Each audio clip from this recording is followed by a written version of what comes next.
Hello and welcome to Microsoft Learn Live. In this session, we'll be discussing SQL migrations to Azure. This is part one of our series. If you're watching this recording, make sure you check out part two, which is going to be recorded in a couple of days, and it's going to be available on this channel.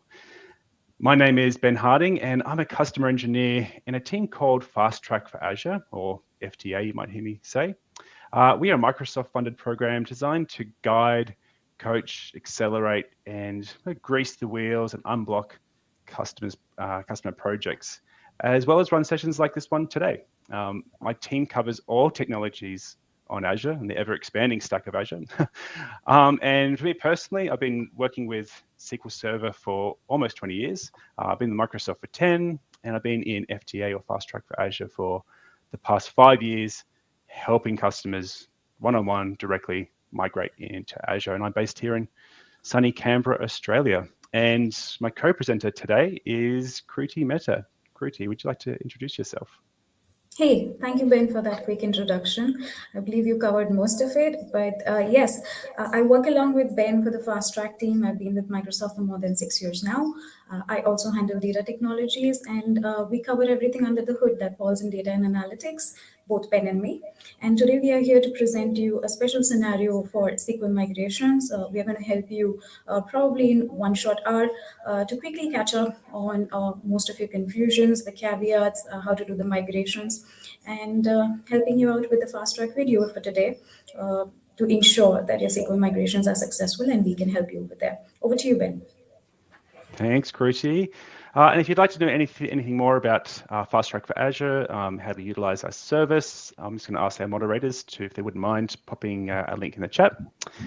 And just a reminder, we are presenting this session live. So if you have any questions, please put them into the chat. Moderators are on standby, and they're going to respond to questions and potentially surface those questions through to Kruti and myself. These sessions are definitely the best when they're interactive. So speaking of moderators, we have in the chat Nathan Widup and also Osamu Hirayama. So thank you, Nathan. Thank you, Osamu, for taking the time today. So a resource we wanted to share with you early is this Microsoft collection that Kruti and I put together. You can see a link going along the bottom of the screen. You might see that throughout this presentation. You can see it sort of on the slide there now. And there's not a lot of information in this particular collection, and there's a reason for that. There is a wealth of information out there about doing migrations of SQL Server into Azure. Azure SQL is one of the first Azure services, and therefore there's information going back many, many, many, many years. So there's actually, it can be actually overwhelming and confusing. And also things change. They've changed so much in terms of Azure SQL as a product, but also our migration tools and services and processes. So that's why we put this collection together. That's why we made it relatively straightforward and short. And yeah, and that's why we're here today, is to actually kind of talk you through this. So, so as I mentioned, this is part one of 2 sessions. Today's sessions, we're going to be covering for the what. It's like, what is Azure SQL? What version of Azure SQL should you be targeting, and how do you make that decision? And finally, Kruti is going to be doing some demonstrations today about the actual tools that we can use for doing discovery and assessment. We'll get more into that. But the 3 key takeaways we want you to take away is so understanding kind of what is Azure SQL, okay, and it should be straightforward, but there are actually lots of different flavors. The key decisions you need to make to kind of to pick the target that you're going to migrate to, and finally, just to learn about the discovery and assessment phase. And also we'll cover a bit of remediation as well. So, Ben, why have we broken it into 2 parts? Oh, the reason it's just a lot to cover. There's so much to cover, and we did actually used to deliver the session as in one go, but it was always just a mad rush. So yeah. Okie dokie. So I'm going to switch across out of these slides and just going to show you my this GitHub repository. Yeah, so for the rest of this session, there's going to be no more slideware, okay? It's just going to be using this GitHub repo, okay? It's called Fast Track for Azure Live. We are presenting this through the Microsoft Learn Live platform. But if we want to, just a key thing, I wanted to just call out that you can follow along with this repository at home, okay? So if you follow this link here on the screen, aka.ms/FTA-live-SQL migrations, okay? That's going to take you directly to this public repository, okay? It's designed as a presentation tool for Kruti and myself, but it's also designed as a reference that you can use when you're going through the project yourself. So it's really, we do update this fairly regularly, and we will keep it updated as the landscape changes. So the overall agenda across the 2 sessions is what you can see on the screen here. Okay, we're going to do an intro, understanding Azure SQL, discovery and assessment phase, and remediation. We'll finish on remediation today. In our session that's going to be coming up, in part 2, we're going to be covering the migration planning, my favorite phase, execution, and post-migration. So that's enough kind of rambling from me. Let's jump into the introduction section. So I've probably and again, I'm not going to be able to cover every single bullet point in this repo because it's quite big. But so if I skip over something, that's intentional.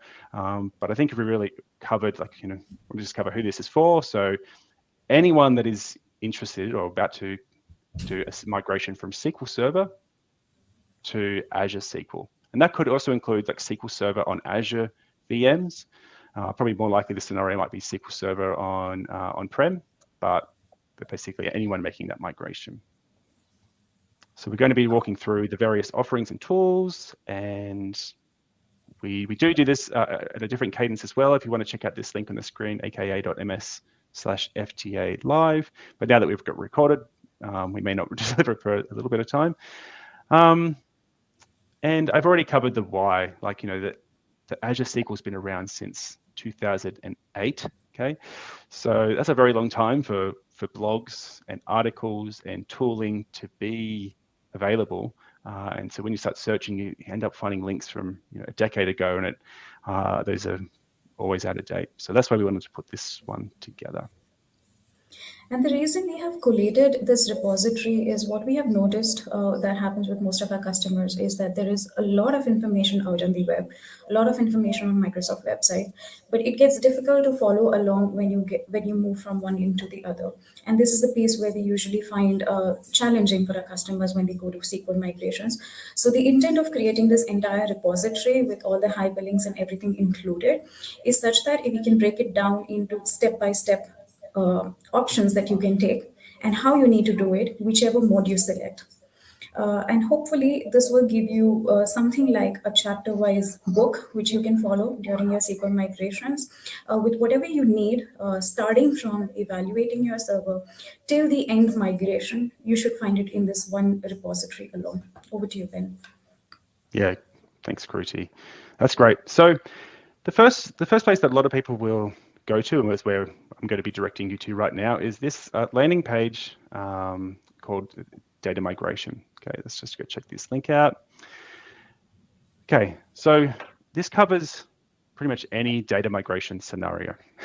So in this particular session, we're going to be focusing on SQL Server 2, potentially, we're going to be covering Azure SQL and SQL MI, VMs, but if you were doing another data migration, okay, this is the place that you can start.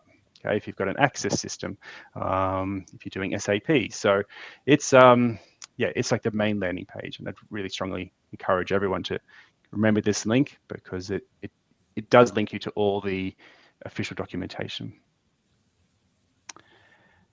Okay, and this is the SQL migration workflow that we have documented in Learn documentation, and that we're going to be following through this part 1 and also part 2.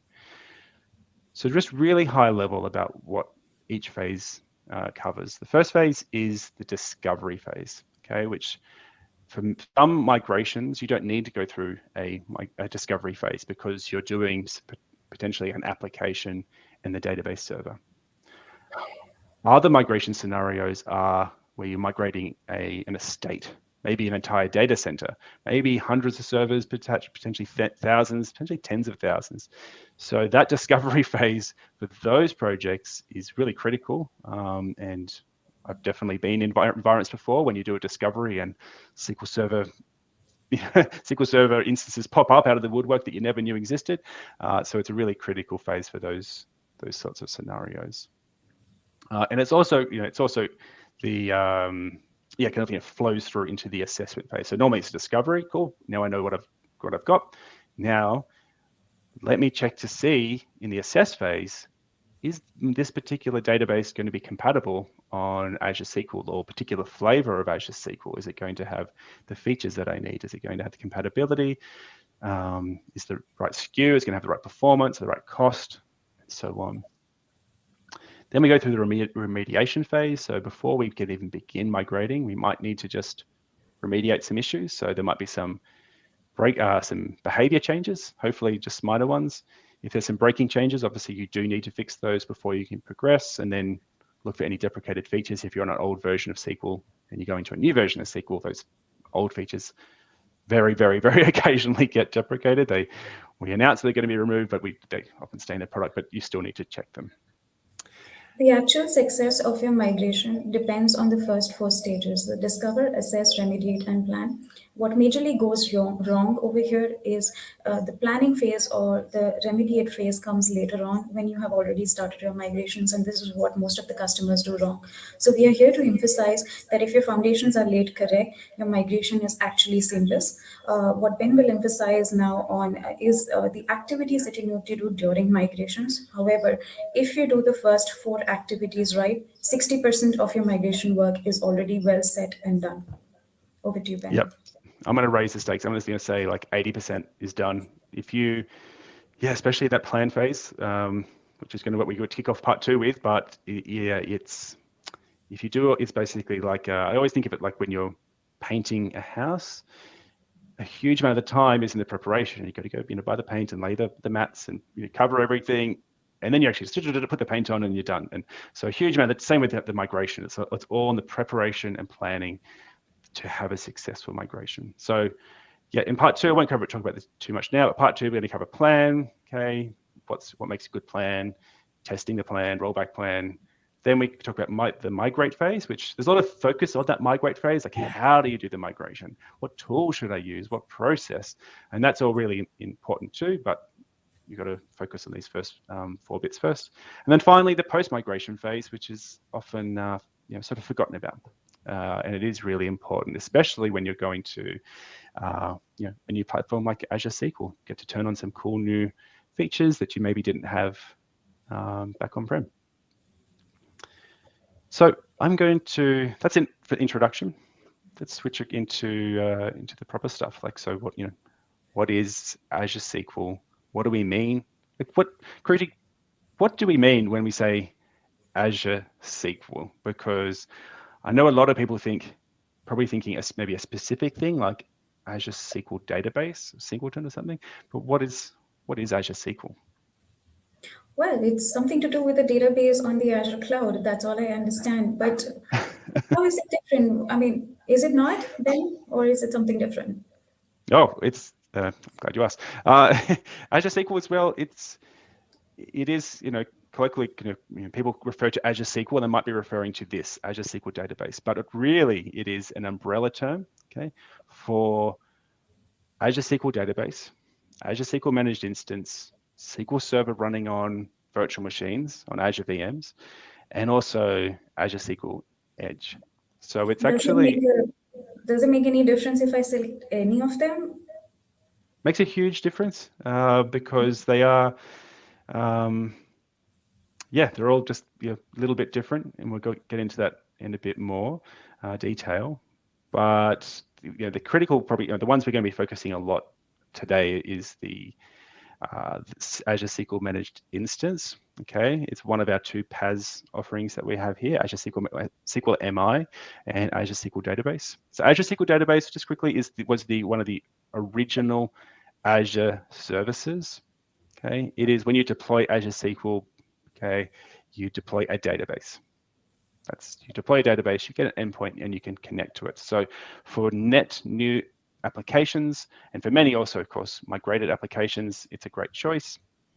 For migrations, if it's an existing application that maybe is potentially using more features of SQL Server, SQL-managed-instance is where I guide my customers to as the migration target, as the initial sort of starting place. Like let's see if we can go to SQL-managed-instance, because it offers 99.9% or thereabouts of feature compatibility with SQL Server. So if you've got an application that's been running on-prem for the last n number of years, and you're thinking, hey, I want to come to Azure, SQL-managed-instance is a great platform because of mainly the compatibility. Interestingly, like although SQL Server on a VM, you think, oh, is that Azure SQL? It is, because it has when you install SQL Server on an Azure VM and you deploy the resource provider, the extension, you get some PaaS-like features as well, like automatic patching, okay, and automatic backups, and a few other benefits, like licensing benefits as well. I'm not going to be talking about Azure SQL Edge today or Azure Arc, but does that make it clear kind of what the flavors of Azure SQL kind of Yeah, so you're saying that it's important to decide this first before you just randomly migrate, right? It's important not necessarily to make that initial decision early. It's important to understand, I think, what's out there. Okay, so if you go, okay, cool. I think like how I would approach it is, I'd say, okay, let's start with SQL-managed-instance as a potential target. Now let's go through the process of doing our assessment and seeing if our system is actually compatible. And maybe I'll also do an assessment and see, hey, maybe we could run on Azure SQL Database. You could just do an assessment for all three, but generally I say like start with like SQL MI, and if you've got time, for sure you can assess. But often, so you might think, okay, cool, I want to start with Azure SQL Database, and then realize there's a feature that you need that's not there on Azure SQL Database, in which case then you might say, okay, let me assess the SQL managed instance. Does it work there? And maybe using a feature that's not supported there. Okay, and then finally, okay, well, let's run it on a virtual machine. It's still good. Like I said, you can store the extension and you still get all the, a lot of the goodness of Azure and PaaS. That makes a lot of sense. This will just lay down what are the options I have. The choosing will probably be after the assessment, right? Yeah, it's more like kind of the validation. The assessment phase will help you validate that that kind of starting position. Okay. What's interesting as well is that although we're just saying Azure SQL Database, if you were to kind of expand that open and look at all the different types of Azure SQL Database, there's quite a lot. There's the DTU model, database throughput unit, versus vCore. There's general purpose, business critical. There's elastic pools, hyperscale. I'm probably forgetting some, but there's like lots of different types within there. And same with managed instance, they're more kind of a bit more straightforward, more about kind of performance levels that you get. But it's good to kind of really drill in to see what the difference is, because and even the SLAs they're all high, but between say like general purpose and business critical, or what's availability zone support and what does not support availability zones. The devil's in the detail, but at a high level, I guide my customers to say, let's look at SQL managed instance and go from there. Ben, we do have a question. Like, how is the best way on deciding whether it's Azure SQL or Azure Managed Instance? Probably if you can highlight that. Great question. I'm going to just move it, like try to answer that question by using this, basically into this choosing target phase and using this comparison table. So a colleague of ours, Olga, put together a feature comparison of Azure SQL, SQL MI, and SQL Server on a VM. So one of the first things that I would do is actually, before I even get here, is look at the application that you're trying to migrate, okay? And If it's a third-party application, and that could include like Microsoft products in there, so things like SharePoint, SCCM, SCOM, anything that's got a SQL Server backend. Look at the vendor documentation and see what support that vendor will give to you, running on sort of what the vendor supports in terms of a database backend. So if you're running, say, SharePoint, I don't know, old version, 2010, is that supported to run on SQL managed instance? And most likely the answer is, it hasn't been tested. I don't know off the top of my head. I should use another example. Another random application, another random vendor. You go look at the documentation. What will they support? Sometimes they're very explicit and they'll say, we support this version of SQL Server, this version of SQL Server, and this version. In which case, I generally say, well, you need to sort of really go with the vendor. If they are providing you support and they will not provide you support by running on a non-supported database backend, you really need to make a decision. Is it worth to, taking a risk and using a different database backend, or how important that support is? Some vendors don't actually specify, in which case I'd say SQL Managed Instance is absolutely fair game because of the compatibility. So that's probably the first place. So are you trying to tell me, Ben, that I should need to know my servers and all its features to make the best choice? Yeah, you do need to. If you're doing a migration, it is really important to understand what you're migrating, what the applications are. If you're doing a sort of a lift and shift, where you're not changing the version of SQL, where you're literally, running SQL Server 2017 on a VM on-prem, you're going to pick it up and run it on Azure, then you can skip this phase entirely because you don't need to do sort of a compatibility, feature compatibility perspective there. They're all good. It's more if you're saying, hey, we want to migrate this particular app and we want to rehost it on a new platform and get the benefits of Azure, of PaaS, then that's really important.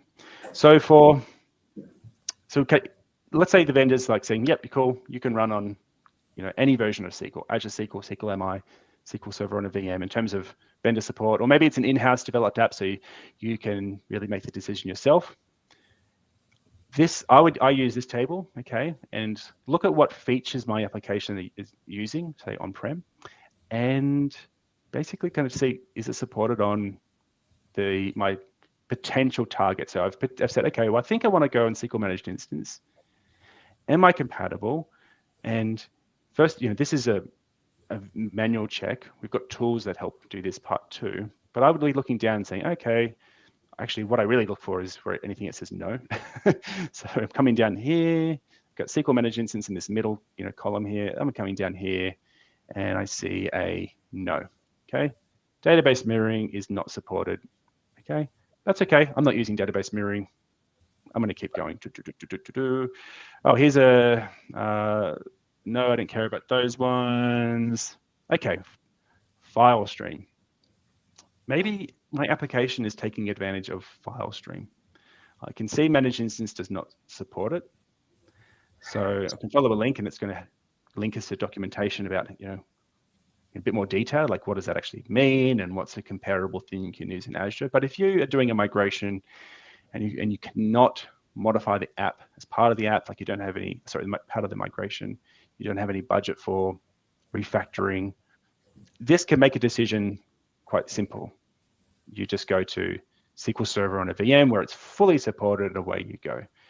Okay, that's how I use this table. You're really looking for anything that says no, that you're using, and then you make a decision, can I remediate or can I not remediate?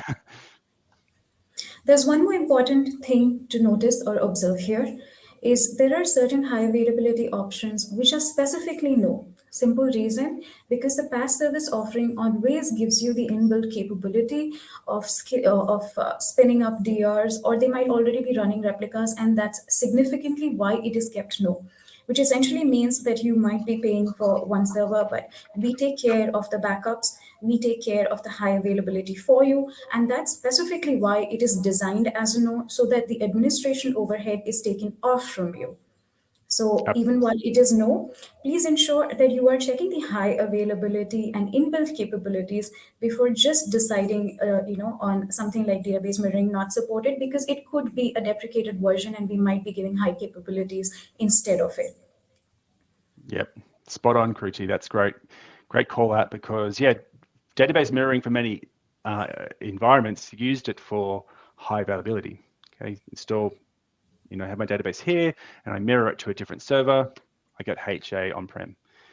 On Azure, you don't actually, you don't need to deploy your own high availability, because for for Azure, for the PaaS versions, okay, because it's baked into the service. You don't need to worry. So if you're only using database mirroring for HA, then you probably don't need that when you're going to SQL MI or Azure SQL database. If you're using it for kind of other purposes, like, hey, we need to get a replica over here, or some, we take snapshots off that and we do, X, Y, Z on that. We've got, a convoluted process. You just need to assess that and make a decision. Okay, that's probably enough about this comparison table. Like, it's a fantastic resource. I do share it with customers on a regular basis. Well, I share this repo and point this out. So that's encourage you to do that. And the last thing about choosing a target is to consider that the total cost of ownership.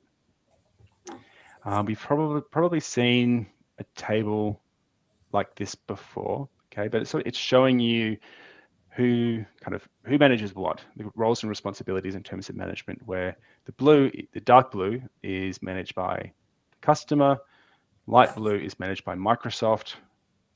You've seen these before. The PaaS versions, Microsoft manages more for you, okay? For VMs, okay, you have to manage things like the operating system and the patching of that operating system, and you manage HADR and things like that. So when you're thinking about, okay, how much is going to cost, just remember, like, if you look at Azure SQL managed instance, for example, it's going to have a particular cost per month, okay? If you have to remember that that's going to have baked in high availability. It's going to have baked in automatic backups and patching and lots of other benefits as well. So the administration costs, in terms of people to manage that, should be lowered for, say, a PaaS version compared to SQL Server. If you're deploying SQL Server, which is totally fine, and I love SQL, but it can be complex. If you need to deploy a complex availability group configuration across multiple nodes in a cluster, and you need to maintain, monitor, and patch that, yeah, that's the overhead's quite significant. So just remember, you're thinking of the total cost for these solutions. Okay, we've already amazingly 28 minutes in. So, Kruti, I think we might move on and jump across to the discovery and assessment phase. Sure. I will be presenting my screen now. And then let me know when you can see it. Yeah, we can all see it here. All right. So whatever Ben was presenting in the first couple of sessions, like he said, right, we've collated this repo, and this is exactly where you will go.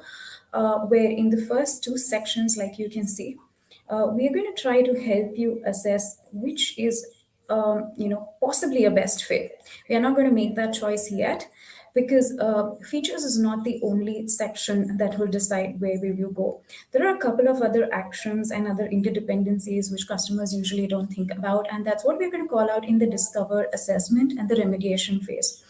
And whatever demos we are presenting, just to call it out, at the end of each section, you will find the hyperlinks to download the tool. You will find the exact demo links which we are showcasing today. And you will also understand which tool to use in which condition. What usually happens is, even though we walk through the introduction and understanding the SQL target, where customers usually fail is to understand which specific tool, because there are so many out of the market. So which one I am to use and why. This is where this repository will be a key role. What this repository does is, after you've done the initial assessment of your options, it actually tells you based on your possible options, like, hey, do you want to go on managed instance? Do you want to go on virtual machines? Do you want to go on Azure SQL? Do you want to go on a VM? So this this repository actually describes the tool, exactly what it does, and we'll see through the demo. Certain of these tools do both the action assessment and the remediation, where the remediation is always up to you. We will not remediate the database because there might be dependencies on your applications and networks, but we will tell you exactly the steps you need to follow to remediate it. Some of these tools also help with reassessment and actual migration, which we will be presenting in part two, or some who will be showcasing it through the demos. The intent of this part one and showcasing all this tool is just that to upskill you to discover your various options, assess your various options, and let the inbuilt capabilities of this tool also guide you on which particular flavor or which particular service tier, as they call it in PaaS, you should be going for based on the assessment that you do. The very first tool, now let's take for example an entirely naive user or an infrastructure administrator who is not very certain of all the SQL instances in their environment. Let's take for example someone like this needs to migrate their Azure SQL. So the very first tool we have for the demo is Microsoft Assessment and Planning Toolkit. This tool is usually used alongside Azure Migrate service, which we have as an offering on Azure Portal. This does a holistic assessment of your entire estate. When I say holistic assessment, it helps you identify your entire SQL estate. So I'm going to quickly open up and just show you the tool.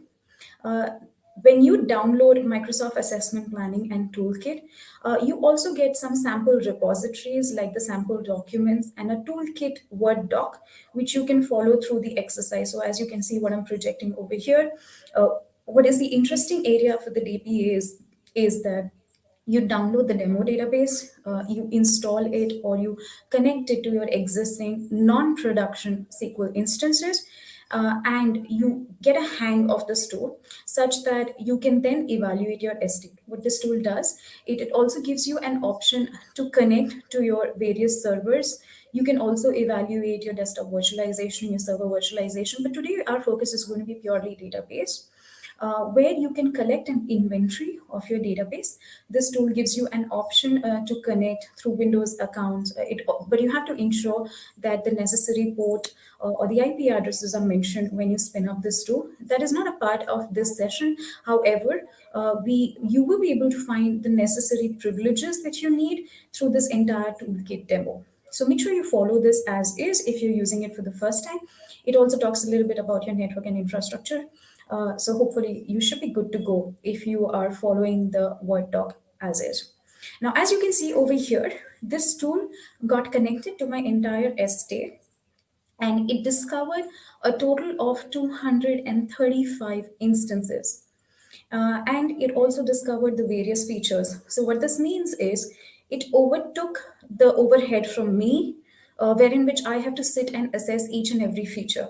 What it does for me is that it essentially discovers the instances, the databases, the features. And if I go back just one step over here, if I dive in further into this, I also see on the right hand side some assessment report that got created. So if I take a deeper look, and this is going to take a couple of seconds to open up. And while it is opening, I'll just add that the map toolkit has been around for a long, long time. Like one thing I like about it is that, as a former kind of full-time DBA, is that it's very, it's very standalone. You just install it on a VM in your environment and just run it. So there's not a lot of dependencies. You're in control. Especially, it's good for like Azure Migrate is fantastic, which we don't go into much detail in this session because it's really designed for estate migrations. But it's it's just the ability to just download an executable, install it on a management server, discover your environment offline is really, really great. Thank you, Ben. That helps. And as you can see, the tool developed these reports in certain format. and I have all the instances, all the features that I'm using right over here in my Excel without having to create new ones. It also lists out what is the version that I'm using, what is the service pack, whether it is clustered, whether the service is running, and whatnot. So essentially, even if I have not listed it out or I'm not very certain, this is the tool to use, wherein which you can be absolutely sure that at least the prerequisites, because when you decide for a database, when you decide for any Azure service, it's an ideal way to go about where you know the specs. And these can be your operating system specs, or this can be your server specs. You know exactly the kind of version you need, what kind of OS you require, how many cores you would require, how much memory, how much disk space. And this tool is pretty elaborate in terms of showcasing it and putting it in a really neat and clean Excel format. And if you go back just one step, it will also tell you if they are ready or not. So let's say you want to move to a SQL Server on an Azure VM. It will tell you whether it is ready, how much of it is ready, and if you need to make any modifications. Right now, the assessment report is showing everything neat and clean because this is the demo database we are playing with. But ensure that you do come here also to check if you are going to choose anything like an Azure VM, to validate whether it's going to be compatible or whether you need to make some service level changes to the SQL Server instance that is running. So this is the first one, or this is the first tool which we wanted to showcase, wherein which we are showing you how to discover your estate, mostly aligned with the discovery part. The tool that we are going to next dive into is the data migration assistant. Do you want to see why, which scenarios, when would we use the assessment, which scenarios will we use the data migration assistant? In terms of you're comparing like DMA versus ADS or Map The map Toolkit. toolkit versus DMA. Oh, okay, yeah. So Map Toolkit is about the sort of like broader. Hey, I want to go find my systems. Does gives you a bit of information about compatibility, but I see it fall more in the discovery tool. In terms of a proper assessment, okay, to saying like, hey, what like a deeper dive into a particular database, then DMA's the way to go. More targeted. So Map Toolkit's like environment. DMA, you point to a server, and it will go, okay, I'll just do a deeper dig into all your databases. Thank you, Ben. Is that right? So, yes, yes, you're bang on actually. So, yes, as the tool suggests, right, the map tool is a discovery tool. And when you actually want to do the assessment, when you want to dive in deeper into the various functionalities that you are using inside a database, that is where you would use the Data Migration Assistant or Azure Data Studio. There are inbuilt capabilities for both these tools to also do a projection for you in terms of whenever you're choosing a target, what should be the service tier, which is very critical at this stage. So let me quickly show you how the Data Migration Assistant looks like. So if you see here, you have two options. You have the assessment and the migration option. Whenever you are doing a migration, when you have prepared your discover, assessment, and remediation, that's the only time you will be selecting the actual migration option, which will allow you to connect your source to your target. If you're doing it for the first time, and once you have discovered this estate, because as you can see from this report, it just discovers your estates, your instances, and your computers. It does not go inside your SQL code, whether your SQL code is going to run as is on any of the service that you have chosen, or it requires a modification at the code level. And this is the tool you need to use. The beauty of this tool is it allows you to do a test on multiple databases, and at the same time you can load earlier reports. So before we go into creating an assessment report, I'm just going to quickly load an assessment which I had created earlier. So if you see this, this is right before we recorded this session. And if I were to open this assessment, this is a very beautiful report in an JSON format. This report is, you can export this. So not necessarily the tool needs to be installed exactly where the instance is running for others to evaluate. Ideally, a database administrator should be installing this tool wherever the instance is installed. But if you want to share this with the other administrators that, hey, this is what happened, and this is a blocker. He can export this assessment and also send it to the infrastructure or for business report purpose. Now I'm going So to quickly. quickly, I just have a question for you. So this assessment, is it assessed against my source, migrating to Azure SQL Database and SQL Managed Instance and a SQL Server running on a VM, or is it just doing one? Oh, that's a beautiful question. It is actually capable of all, but you do have the option of choice. So when you go here and run an assessment, you actually get the options for target server type. Yeah, and So that's part of that's one of the reasons is that we suggest picking a particular target first and then doing the assessment based on that. Because if you're using DMA, and we do have another tool, but if you're using DMA, you're going to have 3 assessment reports. precisely. So you can, and once I will show you to the connections, right? You can also create these reports for multiple flavors of Azure SQL and then compare these reports with the amount of changes that you need to make. But remember, your choice should not only be based on the feature, your choice should also be as for what is the best fit. That also comes with costing, that also comes with capabilities, that also comes with administration overhead. So without further ado, let me just quickly walk you through the screens. And this is where it's just going to run the assessment and save the results. The screen will be very different if you were to select the migrate option. You have 6 other tabs which allows you to select to your destination. We're not going to go in it today. We will be probably going in it tomorrow. But for today, we're just going to check whether the database is compatible and what it does. So since my SQL Server is installed locally, I'm just simply going to connect. And as you can see, I have the option to select multiple databases over here. And once I do, it will ask me that, hey, do you want to assess everything? Do you want to assess all the databases? Do you want me to start the assessment now? This assessment takes a couple of minutes to run. And usually what it does is it shoots out a report which tells you what it has assessed in terms of features and what are the remediation action. However, for the purpose of this demo, we will go back to the earlier loaded report. This does take a couple of minutes. And I'm just going to focus on the areas, what exactly it does.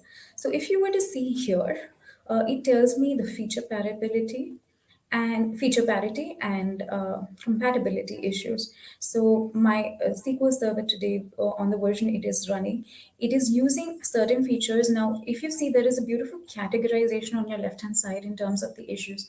Ben, what does all this mean? Why has it categorized my issues? I think it's to help reduce the noise a bit. DMA, from my experience, can be quite noisy in that it finds a lot of issues. If you had a database that's relatively big schema, it's going to throw up all sorts of stuff. So for a migration, okay, it's the migration blockers, the breaking changes, the thing that I'd look at first, and then I'd look at behavior changes next, just to sort of categorize things. Correct. And if you see, it says migration blockers, which means it will not allow you to migrate, or breaking changes, which means that your code can go wrong. Anything that says behavioral changes, deprecated features, or informational issues, though it is a good FYI, which means it's not going to block you, unlike the migration blockers or the breaking change, but it's definitely something worth checking. And if you see here, the exact demo that we are doing, there are certain best practices when it comes to configuration of these tools and how to run these tools. So all of that information, including the project that I just created, you should be able to find it in a repo with the screenshots where there are some elaborate issues. Depending on your servers and depending on your instances, you will be guided over here. The first is what it has identified will not work, like 3-part naming convention doesn't work on Azure SQL database. It tells me how I should fix it or what are my alternatives. And it also tells me which is the best document to refer if I want a step-by-step guide to fix this. If you see on the extreme right-hand side, it also goes down to the level of your code, where it also tells you the impacting objects, it tells you the impacting tables or impacting stored procedures. If you have any trace flags which are not compatible, if you have any three-part naming conventions, and because how the PaaS services are organized, the cloud is responsible to take care of the infrastructure and the operating system it resides on. So some of the features which earlier DBAs used to use, like the common language runtime or maybe linked servers, they may not work on versions like this, but at the same time, these are good tools to come to because they always give you an alternative and they tell you why it is not working when it was working earlier in your on-premise servers. I hope this helps, because a lot of this is information which is misprocessed. Don't you think, Ben? No, yeah, absolutely. Yeah, there's good. Like this is I've seen some like kind of part-time DBAs, like you mentioned before, Karuti, maybe like a system administrator or an infrastructure administrator that might be tasked with doing the migration, and that can be sort of like, where do I begin? Hopefully they're watching this session. But the DMA tool, as well as some other tools, it's like a DBA advice, because not only does it tell you, hey, this is going to break potentially, but it also has information like how you can potentially fix it. So yeah, it's good advice in there.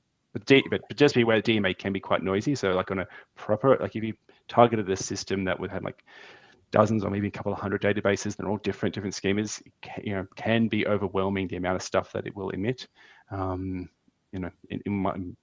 talk about this but more in the remediation session, but it's important to kind of understand like what really is important and what can be left to be fixed post migration. Thank you, Ben. And as you can see, you do have a small button over here which allows the service, the data migration assistant, to connect with Azure Migrate. Azure Migrate is a service which is frequently used for your entire infrastructure lift and shift that includes your servers on-premise, which is not a part of the scope. However, this is also used for database purposes, wherein which you can directly connect the service to your Azure Migrate service if you have already configured it on your portal and simply upload this report. What I'm going to bring to your focus is that data migration tool and the map toolkit. This will take you to Azure Migrate. There is another feature or tool that is called as data migration services, and that works beautifully with Azure Data Studio. So if it is Azure Migrate, go for data migration assistant. Remember, if you're going for data migration service, which allows you the capabilities of online and offline migration, which we will see in the next which we will see in the next part, you are to use Azure Data Studio. And I'll quickly walk you through the screen. Data migration assistant also comes with an inbuilt capability of deciding the SKUs, like you said. So data migration and Azure Data Studio both help you in deciding the SKUs or the service tiers for your service. This tool also gives you the console. So as you can see, all the demos that we are presenting are in that repo with screenshots. While it gives you this, it also gives you a command prompt. This is not inside the tool that you can see. It's not a part of this tool, but explicitly it will also throw out, based on what you are assessing, what kind of version you should go for if you are selecting Azure VM or if you are selecting SQL Azure database. Now, how it decides this? So if you can see here, and I'll just quickly open up. So usually wherever you have installed the data migration assistance, and by default it would be under your C program files, data migration assistant and SQL assessment console. There is an exe called as SQL assessment. This does take a couple of minutes to run, and what it does is there is an option for you to collect performance metrics. So if I'll just open this up, these are pre-calculated simply because they take a couple of minutes to run. So we could not show you this live, but don't worry, if you want to follow through, you can just simply click on this link with screenshots that I want to emphasize on if you're using it for the first time, which talks to you how you can configure it. The important things are the prerequisite. It will require a .NET version 3.1. You have to install 3.1 even if you have higher .NET versions installed, commonly because this tool was created on 3.1, and there are certain functionalities for this tool which will only work only if you have the .NET version installed. So I'm just going to show you what we ran a couple of minutes earlier. Uh, this does take a few minutes since my database was just a few MB in size.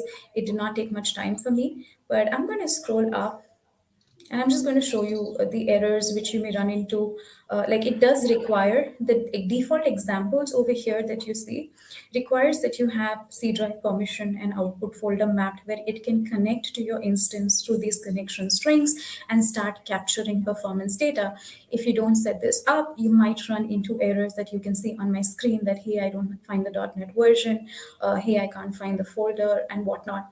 But once this is done, and you should be able to execute this.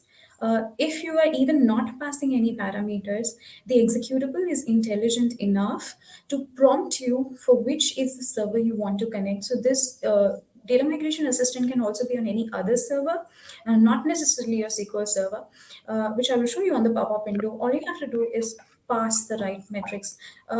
Ben? Oh, sorry, keep going. Right. And if you see, it collects metrics in 20 different categories, like it was projecting you. It has 20 different data points. But once it is done, and I've just collated all this on a quick notepad here, but once your output folder is ready, and you can change these targets. So you can tell the service that, hey, I want to go on an Azure SQL database, or I want to go on an Azure VM. What should be my SKU? And this is my folder where I've captured the performance metrics. Can you help me? It's important that when you're capturing this metrics, you're preferably running it on a lower environment, maybe pre-prod or UAT or SIT. But when you're running this performance metrics, you are actually running some workloads through your applications or whatever connects to your database. Otherwise, there is a possibility it will not project you the right service tier. So if you see here, I had already collated this and asked the assessment tool to recommend me something on a managed instance. What it did is it picked up all those 20 files or different set of files that I collected over here through the folder, and based on the assessment, it checked my IO, it checked my memory, it checked how big my database is, it checked my throughput through those performance matrices, and it said that, hey, the best thing to do for you is to go on a Gen 5 4 core with the 32 GB storage, and I think it will meet your Azure managed instance requirement. How good is this, Ben? It's amazing. Like I know that if you're watching and thinking, like we've been flicking through command prompt, we've been showing you docs. Key takeaway is that customers can get stuck when it's like, okay, like I've done an assessment, confident that SQL Managed Instance is the target or whatever the target is. Now, what SKU do I pick? Do I pick general purpose? Do I pick business critical? If I pick, of those, how many vCores should I pick? This actually takes your the real life performance of your workload and projects like, hey, we think this is what it is. Obviously, it can only assess what it can see. So if you run the assessment at 9 o'clock in the evening and the business is shut down, then it's probably going to recommend something quite small. So it's important to make sure you're running at the correct time. But this goes from just stabbing in the dark to we're in the ballpark. Okay, this goes we think, okay, well, I thought it might be 2 vCores, but actually it's telling me it needs 16. Okay, great, that's the starting point, and you can go. And one other critical point on this as well is that because if because you're going to the cloud, going to Azure, SQL, getting within a ballpark is that's where I would sort of aim for, is like saying, okay, we think it's going to be within this range of vCores. Once you've migrated in that, thinking about this optimization phase, you can adjust it. Okay, hopefully you've assessed it correctly and you nailed the vCore selection and the right SKU. But if you haven't, you can change it. You can scale up a little bit, you can scale down a little bit, no problem. So, just want to, key takeaway, DMA has got this command line tool. It's going to get you in the ballpark of the SKU that you need. I think Thanks, it's Ben. fantastic. Yes, this at least saves me 2 3 hours worth of effort, provided I'm collecting the Yeah, metrics or I'm it doing the data collection right. Else, I'm going to go for a toss where I need 8 cores and I've not collected this data when the yeah, instance was hot. I'm going to end up spinning 2 cores or 6 cores, and I'm going to run on a space crunch. totally, totally. Yep. Yeah, and we yeah, And since we know that, most of us, and I specifically prefer SQL Server because of its rich graphic user interface. And it's precisely what we observed. This was the first tool that was there that we created for migration projects. But what we did come up is something called as Azure Data Studio. And again, the file to install this, everything will be available in the hyperlinks or in the repo. You can just follow it step by step. What this particular tool does, Azure Data Studio, is that it helps you to project all of these beautiful matrices on your screen or through a graphic user interface. So what this allows you to do is, if you can see here, so this is usually how the tool will look like the first time you were to open the Azure Data Studio. It has a functionality to collect to various different resources, and we keep on adding to these extensions. There are a lot of other extensions for a lot of other SQL, for a lot of other Azure products, as you see. So basically, this is a one-stop shop for a lot of functionality beyond SQL Server if you are planning to move your estate into Azure. But what we are going to focus on is specifically the Azure SQL migration. That is an extension that you can install. So if you would quickly look, I will not get it here because I've already installed it. Usually it just takes barely a few seconds. But if you can see here, if I were to just select Azure SQL, it gives me various other options. If you were to go for an edge, if you were to go for a data warehouse, which is not something which we're going to discuss today, but it gives you all these extensions and it allows you to connect. And we're quickly going to see it, what it and does. and Chris, Yeah. just one key point about Azure Data Studio is that it is actually it's compatible on like Windows, Linux, and Mac. So that's really advantageous for many organizations. So yeah, and it's also not just for SQL Server or Azure SQL. It can connect to other database platforms. So it's I know a lot of DBAs love SQL Server Management Studio, me included, but Azure Data Studio is fantastic. And this extension, yeah, you think, oh, just an extension. It's actually quite advanced, and where the product group has invested a lot over lately in terms of the migration tool set. Right. And we also had a couple of questions from the audience around backup functionality running these tools. So, probably that is a piece where I would request you to just fall back on the feature options. If you're having problems with discovering these tools or running these tools, it could either be mainly because of two reasons.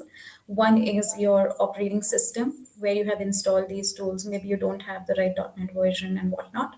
And the other is probably your port check or your network check, which you might need to conduct a small test such that wherever you have installed this, they can discover. So I do have an option for, just like I had it for Data Migration Assistant, to add a new server group as well. So if you want to club a lot of them, you want to scan a lot of servers at the same time, you can do that. You have to ensure that they are connected. That means that the tool can connect. It always connects on the default port 1433 if you have configured on 1433. If it is different, you will explicitly get the connection string option where you can mention the connection string and ensure you're providing the right names and details. Right now, we are using Windows authentication, but it does also have inbuilt functionality to connect through SQL login and even Active Directory if it is what you have configured on your server. You can do it database wise. Right now, it's not connecting because I'm already connected to my server instance, but you have several other options over here and both in Data Migration Assistant, which you have to be careful and vigilant about for these tools to capture the right matrices. I'm quickly going to show you how this one does the assessment, pretty much does the same thing. But if you see here, again, even this is going down to your code level, and I'm going to quickly switch screens. If you see here, this is also projecting you what went wrong and what not, what it has evaluated. This essentially does pretty much the same thing. And you can also check the backup time. You can restore it, so you can do it on the fly. This gives you the functionality of the fly. Data migration assistant will only help in offline migrations, whereas Azure Data Studio is used for both online and offline. which means that it takes care of moving those bits and pieces of the code when the migration is happening that changes, which you will see in the next session pretty soon, how it handles and how it takes care and lets you be in complete sync with your server without interrupting your functionality. What we're going to do now is I'm just quickly going to run this, and I'm just going to select the database for assessment like I did for data migration assistant. I'm simply going to select one over here. And yes, again, this tool will also take a couple of minutes, but here you have an option. So over here on the command prompt, you explicitly were to mention whether you want to go for a managed instance, whether you want to go for a VM. Whereas here it gives you a user assessment kind of a thing where it says, hey, what you want me to assess and what is your target? What are the options you want to see? You have to explicitly select the database here as well. So I'm just going to select this. And I'm going to let it run.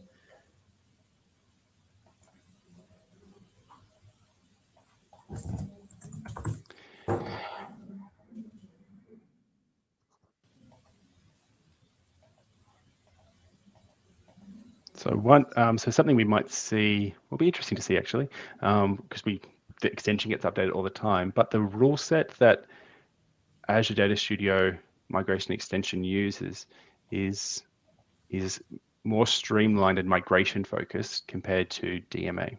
So whereas DMA will just sort of anything that basically trips one of its rules, we'll go, hey, you need to check this out. Even if it's not going to have zero impact in migration, Azure Data Studio aims to reduce the noise a bit and just make it more streamlined, focusing on the actual breaking changes, migration blockers, stuff like that.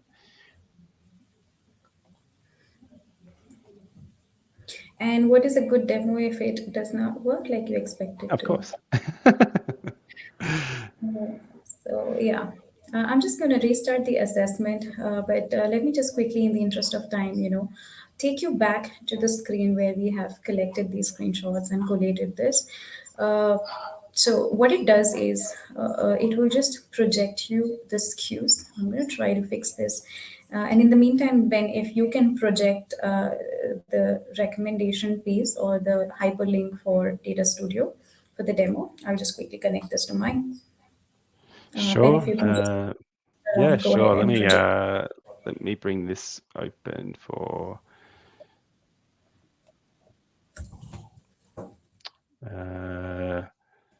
I can't see the link here, unfortunately, Kruti, but I'll just talk about Azure Data Studio just in general, Sure. and versus DMA, because So what we're going to, what essentially, yeah.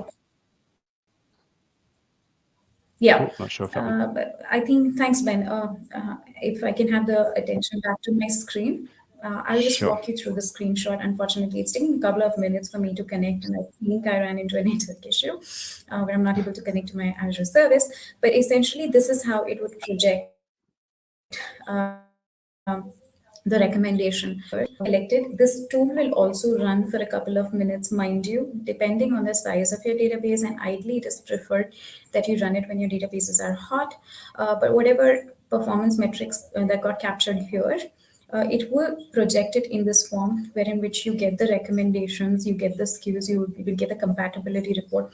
Overall, both these tools are very, very good and efficient. If you are planning on an offline migration, that is where you would use DMA. If you're planning to use Azure Service, Azure Migrate Service, if you're planning to use data migration assistant, Azure Data Studio is your go-to tool. And all of these, so this is where usually we find our customers getting confused, hey, what to select and what not. And this is what we tell them, that this is a combination you should go for any of these tools that you use. And essentially, you can rerun these reports or you can restart these reports. And once you do that, you will be pretty much able to connect to your database, and you will be able to get these recommendations. And most of it is laid out. You can keep running these assessments and creating new reports as and when required. But this will get you near to your best choice. Yeah, great point about rerunning it. That's actually like probably I'd say every assessment, or every migration would probably be rerunning some assessment at least more than once, because you normally do an assessment, found something wrong, let's go fix it. Let's go back, rerun the assessment and check to see if there's anything else that's just validate. And the beauty of all these tools which we projected today is that you can run these tools offline. You need not do this, so you can always have this in a staged fashion, collate the reports, make the changes, run it again, till you are up to the level where you need to be, till you made. So it gives you enough breathing space, I would say, to make these remediations and then go ahead and then actually plan your migration. But this is pretty much what every DBA should be aware of. The first thing is, what are your options? What are the ways through which what are your various options in the Azure cloud to move your database? Step number one. Step number two, which of them are best fit? Do not make the decision of moving it there. Just understand what are your best fit and let these tools actually take all that entire action or the overhead from you, where it does most of the heavy lifting for you, but ensure you're running and connecting to these tools right. Because if you don't do that, the tool only has that intelligence based on the collated data. So there is a high possibility you may be missing out on something, or the tool projected it incorrectly because you didn't capture the right matrices. What we will see is through Azure Data Assessments. If I were just to open this quickly, and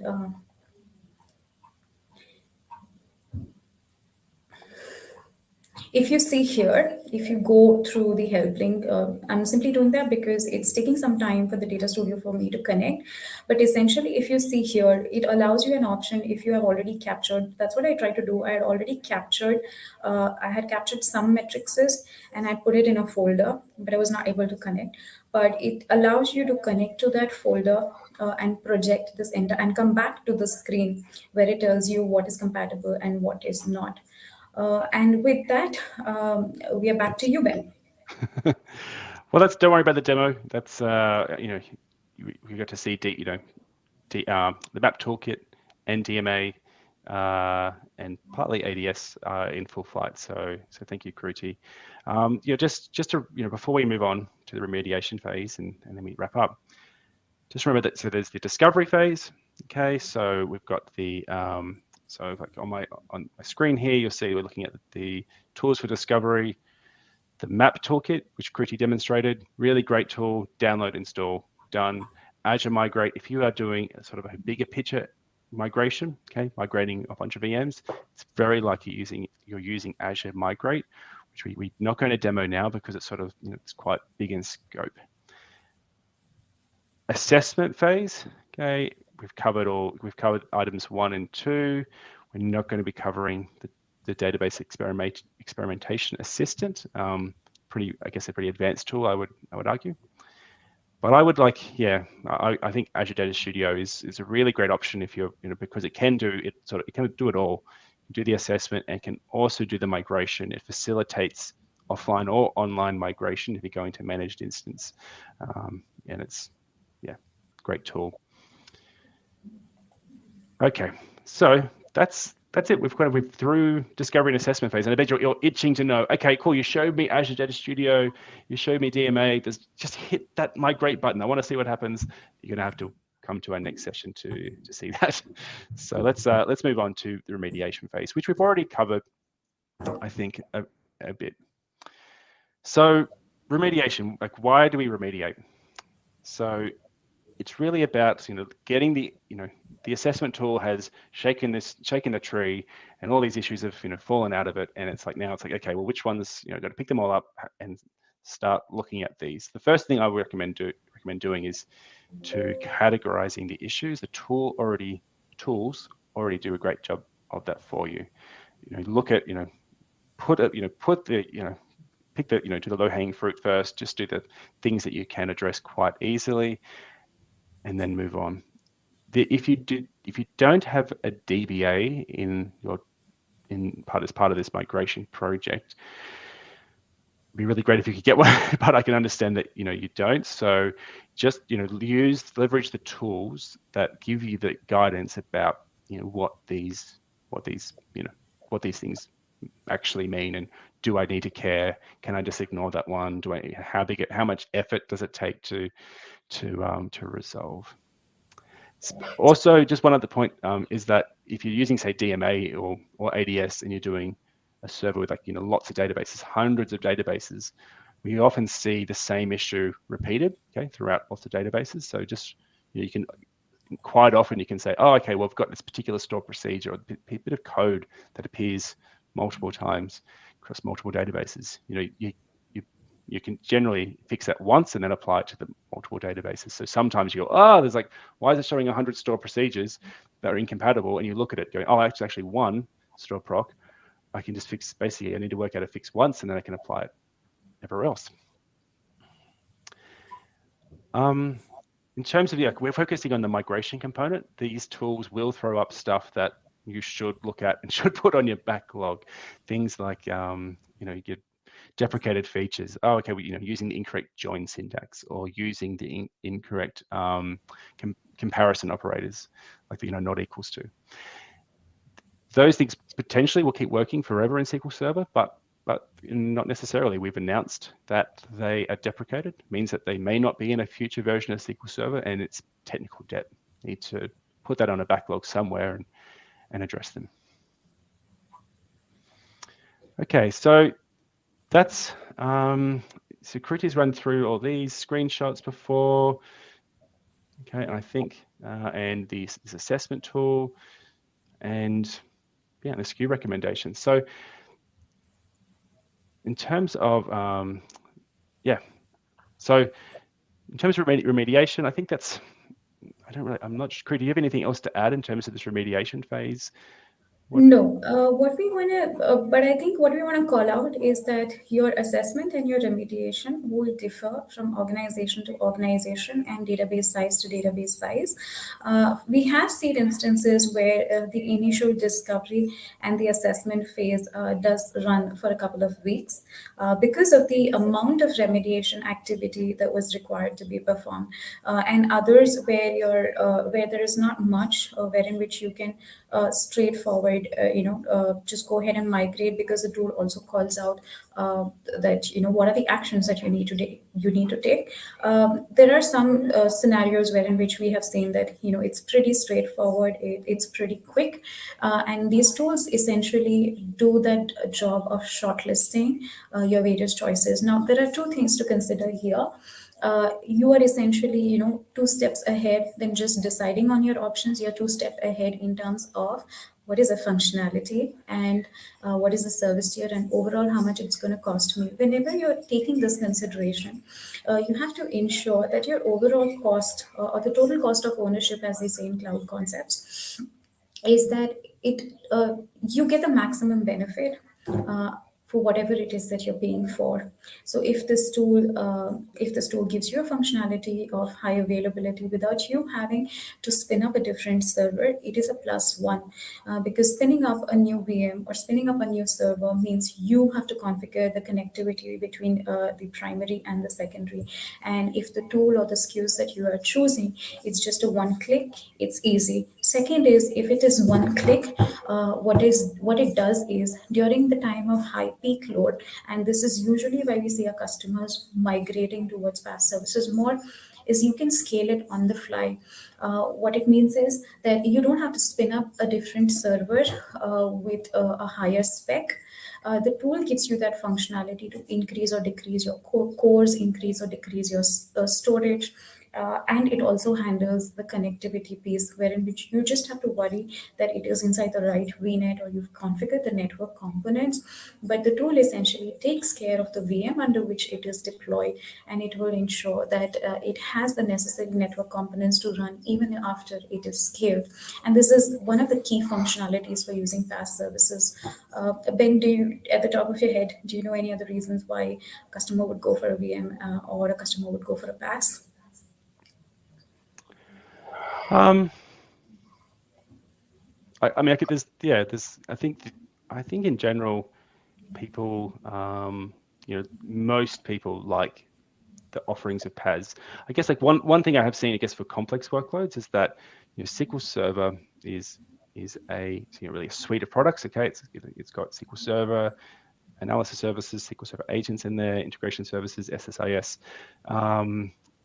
And it also affords a lot of control. Like you can fine tune the disks, you can optimize the performance, you can really take a lot of control. So one benefit of PAS is that it's easy to use. One potential downside is if you had less control, and that's true for I think pretty much any PAS service. So in other examples like backups, like you might have really specific requirements for backing up every 1 minute, for example. Okay, so you need that to control. You must have the control. Then going to a virtual machine is fine. But like I said at the beginning, you can install the extension and still get benefits of running SQL Server on Azure, as well as some cost ones. So yeah, I'd say that's one that's is that level of control you get. PAS versus IaaS is another reason. And I think with that, we have pretty much got you from, hey, what is your SQL Server? Where I should need to go on cloud to, okay, what do I need to do to get ready for cloud, and which one is my best fit, which answers, like Ben said, right, almost 80% of your puzzle if you get it right. And we would encourage you that if this is something that you can follow along, or if you found this helpful, to ensure you do not miss the second recording, which we have right after this, wherein which you will be able to see the migrations in action with Ben and Osamu. And I'm just quickly going to take you to the screen. It's okay. I'm already there, Kruti. Right.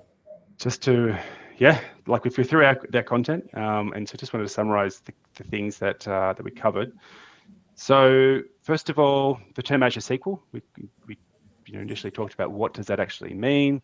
It's an umbrella term for Azure SQL Database, SQL-Managed-Instance, and SQL Server on Azure VMs, as well as SQL Edge and SQL and Arc. Number two, SQL Managed-Instance is the recommended target for seamless migrations from SQL Server. Okay, remember this is a starting point. It's, I think, I've got an existing solution. I need to migrate, and I, really focusing on the migration. I don't want to rebuild. If you're rebuilding, okay, anything's on the table then, of course. But if it's a migration, strongly recommend SQL Managed-Instance as the initial target. Number three is there are many factors to consider when choosing a target platform, including vendor support and feature compatibility. There's lots of other factors too. There's performance and cost and and also like non-functional requirements. So yeah, there's lots to consider. I think we've covered those. Number four, the discovery phase. It's especially important when you're attempting like a full migration of an estate. Okay, when you're not just, if it's just application and database, like I said at the beginning, what's there to discover? You know what's there. But if you are doing an estate, maybe maybe you work for a third party like a partner, and you've been engaged to migrate an estate. We've got lots of tools. We've got the Azure Migrate tool. We've got the Map Toolkit. There's lots of other things out there to help you do that discovery and that initial inventory. That's really critical. Number five is the assessment phase. Okay, really, it's validating. Hey, is my application and my database compatible with my target that I've picked? Okay, so let's say I picked SQL Managed-Instance as my target. Now let's validate it. Let's look at the features. Let's look at the compatibility. Let's look at everything. Let's look at the performance. Is it going to be fit for purpose?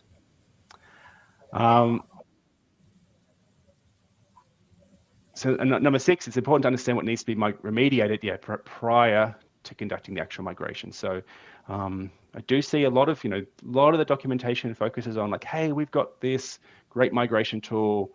You just go next. It spins up something in Azure, and it's running there. You really, as Kriti was saying, in this planning phase, at the beginning, these initial 4 phases are really critical, like all of them. But remediating any issue, any migration blocker is absolutely critical. You don't want to do the migration and go, oh, whoops, this critical store procedure or this functionality no longer works now that we've finished migrating. Is there anything else that you wanted to chuck in on the end there, Kruti? Yes, yes. And if I can have the attention back to my screen, I'm sorry for Sure. the delay. Yeah, that's okay. Yep. Let me know, Ben. Yeah, we've got you. Oh, great. Sorry about that. But yeah, what is the good live session if things don't break? That's what Ben and me always say. But essentially, yeah, there was a problem with connecting to my folder and it has started collecting. So if you can see here, it gives me a projection that, hey, I would approximately run for the next 9 minutes. So I think we may not be done by the end of the session, No. but it will allow you an option to collect your metrics. Just like DMA does, you have to give it a target location. Ensure that you are able to connect to that folder if it is a network share from your machine, or you'll run into problems like I did. But once it is done, essentially, it's pretty much the same format in which it will start projecting, right? So it will just give you these queues. It will tell you if it is compatible, if it is not compatible. It will be a highly detailed report, just in a very pretty format. And what this tool also does, like both these tools, not that I want to call out one over the other, both are equally good, both have their own uses and purpose. It essentially depends on the choice of that you make on your Azure portal. Is it going to be Azure Migrate? Is it going to be Data Migration Service? And that is the choice which governs where you should run your assessment. By default, we do recommend that always have data migration assessment data migration assistant always installed for the assessment report, specifically because you might want to go back in time, you might want to re-evaluate, you might want to also capture the changes you did to ensure that your databases were compatible. And this is something which you always have to go back and forth in time. We always keep emphasizing this, that this is not a one time activity. There might be a possibility after you have gone on an VM, you might want to go to a managed instance, you might want to go to an azure-sql database, come back to these tools, come back to these assessment report. They will always tell you what is the best fit. And if you see here, they also give you really good parameters that do I want to enable preview features? Do I want to have elastic? Do I want to have elastic recommendations? And what it also tells you is how much of the utilization, how much do you want me? So what Azure Data Studio does is when it is planning, it also asks you your projection. What I mean by this is how much are you utilizing today? How much you anticipated to be utilized. So I will also go one step further when you talk about Azure Data Studio, that if you how soon do you think your database will fill up as of what it is today, or how much more do you think is space wise or usage wise the capacity that you need?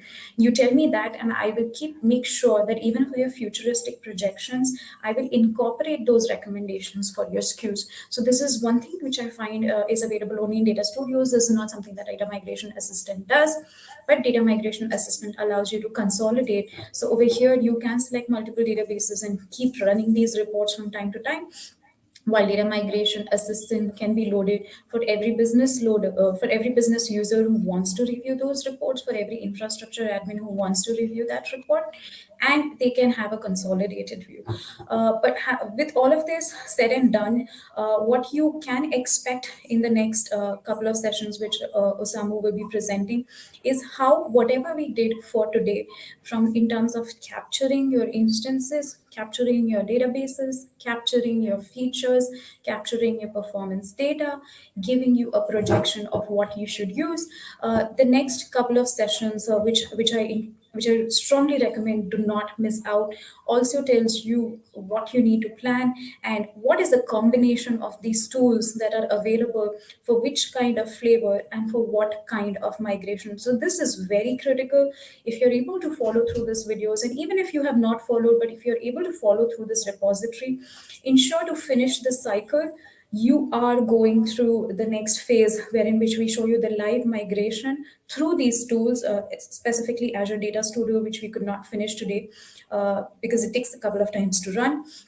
But ensure you are attending the next session. And like we said, right, the whole intent of creating was to answer your, they say, the 5 whys, right? These are the basic whys that you should know: who it is for, what it is that you're doing, when you should be doing it, how you should be doing it, where you should be doing it.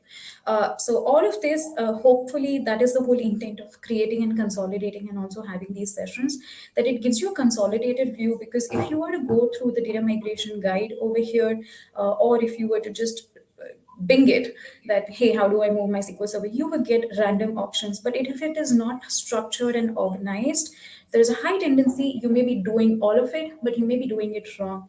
So if you follow this as it, be it for your lower environment, be it for your higher environment, if you follow this step by step, starting from deciding your choices, deciding what you need to do, deciding which tool you need to select, and then eventually coming to the planning and the post migration, we have not seen many customers struggle if they follow the repo that we have given over here.